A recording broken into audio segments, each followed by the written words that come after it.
যাস, কিন্তু আমি তো তোর একদিনও পড়তে বসতে দেখি না। কি পরীক্ষা দেস? কি লেখুস পরীক্ষার খাতায়? ঘোড়ার ডিম? আম্মু, এবার ঘোড়ার ডিমও না, হাঁসের ডিমও না, ডাইরেক্ট দেশি মুরগির ডিম লিখি। শোন, এবার ক্লাস পরীক্ষায় যমজ বোনেরা বেশি নাম্বার পাইছে, আর তোরা বাকিগুলা যা ছিলি তাই আসত, এক একটা দেশি ঘোড়ার ডিম। তোদের বাবা মার আর কষ্ট করে ঘোড়ার ডিম খুঁজতে হইব না, ঘরে পাবে 12 মাসে ঘোড়ার ডিম। দেখছো দোস্ত, এতদিন আমরা ক্লাসে ফার্স্ট ছিলাম, এখন ওই জমজ বোন এসে আমাদের ঘোড়ার ডিম বানিয়ে দিল। দোস্ত, এই কথা আম্মুর কানে গেলে আমাদের ঘোড়া ডিম থেকে সিদ্ধ ডিম বানাইবো। আচ্ছা, আমরা আগে যেভাবে পরীক্ষা দিতাম এখন তো সেভাবেই দিছি, তাইলে এবার নাম্বার কম পেলাম কেন? দোস্ত, আমার মনে হয় ওর বাপে স্যারেরে সরকারি চাল ডাল দিয়া যায়। আরে বেটা, সরকারি চাকরি করে তো সব মাগনা পায়, স্যারেরে সব গোপনে দিয়ে আসে। সেই চাল ডালের ভাত খেয়েই তো স্যার ওদের বেশি বেশি নাম্বার দেয়। বুঝছ না এই ব্যাপারটা? আচ্ছা দোস্ত, আমি তো সব সময় ভালো নাম্বার পাই, এবারে তো কম পেলাম কেমনে? মনে হয় তুই কিছু বেশি লিখছিলি। আমি কি তোর মতো এক লাইন বেশি লিখবো? তুই তো সবকিছুতে বেশি বেশি লেখস। বেশি বেশি লিখবো তো ঘোড়ার ডিম হলাম। ওইটা তো তুই সব সময় হস। নতুন কি? তোরটা মানা যায়। আমি কি করে ঘোড়ার ডিম হলাম?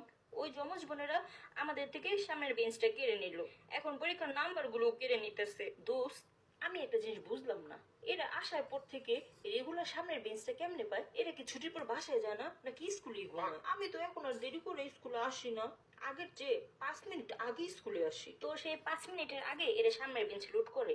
তাইলে তুই কি করস? 5 মিনিট আগে আসতে পারস না? কেমনে কি দোষ? এরা দুজন আর আমি একা অবলা নারী, কিছু করে ফেললে আমাকে কে বাঁচাবে?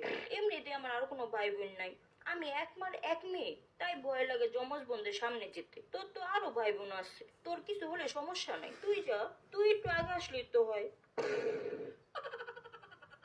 এই, তোরা কি বলস খুসুর খুসুর করে? এতদিনে তোরা যা না পারছস, ওরা যমজ বোন মাত্র কয়দিন স্কুলে এসে সেটা করে দেখাইছে। ওরও ভাত খায়, তোরও ভাত খাস, তারপরও পরীক্ষায় ঘোড়ার ডিম কেমনে পাস বুঝলাম না। হ্যাঁ, ওরা তো খায় ঘুষের টাকায় সরকারি চালের ভাত, সবাই খায় 3 বেলা ভাত। আর ওরা যমজ বোন মাগনা চাল পেয়ে 6 বেলা ভাত খায়, পাস তো করবই। ওরা যমজ বোন স্কুলে এসেই আমাদের সমান ডাবল করে দিচ্ছে, আর তোরা তো বছরের পর বছর স্কুলে থেকেও আমাদের সমান তো দূরের কথা, একটু ঘাটটা উঁচা করাইতে পারস না। তোদের দিয়া যার কিছু হইব না সেটা আমি 1965 সালে বুঝতে পারছি। দেখিস তোরা, ওরা যমজ দুই বোন একদিন আমাদের স্কুলটাকে কত মাইল দূর নিয়ে যায়, একেবারে পতাকার মতো আকাশে উড়াবে রকেটের গতিতে, আর তোরা সব নিচে বসে বসে পতাকার বাতাস গুনিস।